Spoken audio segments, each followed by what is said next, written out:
Bien chers amis de Café Évangile, Jésus venait de dire à Pierre, « Suis-moi ». S'étant retourné, Pierre aperçoit marchant à leur suite le disciple que Jésus aimait. C'est lui qui pendant le repas s'était penché sur la poitrine de Jésus pour lui dire, « Seigneur, quel est celui qui va te livrer ?» Nous arrivons, bien chers amis, au terme, à la fin de ce beau et précieux temps, le temps de Pâques.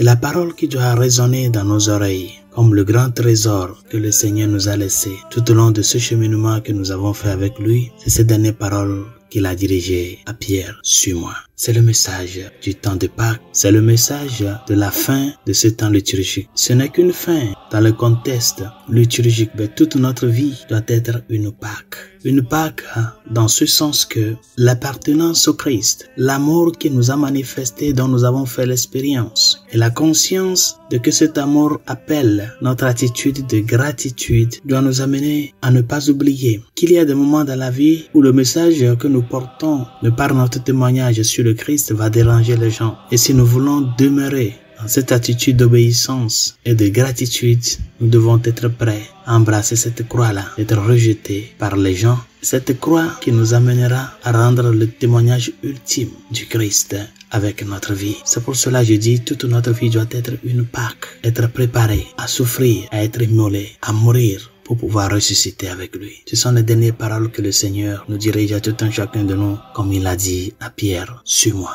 Mon frère, ma sœur, ne regarde pas ce que tu es. Ne regarde pas la position où tu te retrouves. Ne te dis pas, je suis très loin, je ne peux pas parvenir à l'atteindre. Ce n'est pas toi seul qui va faire ce chemin. Il est prêt à te prendre la main. L'unique chose qu'il te demande, c'est d'écouter ses paroles et de lui faire confiance. Suis-moi. Suis-moi en travaillant pour grandir dans la foi. Suis-moi en faisant vivre mes paroles, en luttant pour la justice, en luttant pour défendre la vérité, en luttant pour être un messager de l'évangile dans la sincérité, l'honnêteté et la gratitude. Suis-moi en faisant vivre l'enseignement que je t'ai laissé pour le bien de ta famille, pour rendre témoignage de moi dans ton boulot, là où tu te retrouves, pour transmettre la vérité qui est ma vérité à tes enfants, pour leur montrer le chemin, mon chemin. Suis-moi, il nous dit. Et cet appel de suivre le Christ ne s'arrête pas seulement à un cheminement exclusif. De la même manière qu'il te dit « suis-moi », c'est de cette même manière qu'il le dit à ton frère, à ta famille, à tes enfants, à tes amis. Mais si toi tu t'engages dans la vérité, l'amour et l'esprit de gratitude,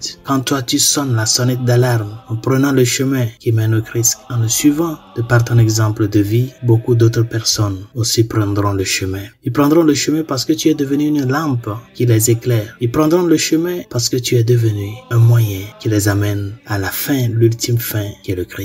Ne se sens pas dérangé, ne se sens pas envieux de que d'autres personnes suivent le chemin du Seigneur. Que ta joie soit plutôt grande et gratifiante au Seigneur d'avoir appelé tous à lui. Et dans ta prière, demande-lui que ton exemple de vie, ton attitude, ton comportement puisse amener d'autres âmes à le suivre. Il est venu appeler tous à lui, non pas seulement quelques-uns. Et notre préoccupation doit être de porter l'évangile avec notre vie là où nous sommes. Suis-moi. Bonne journée. Dieu vous bénisse.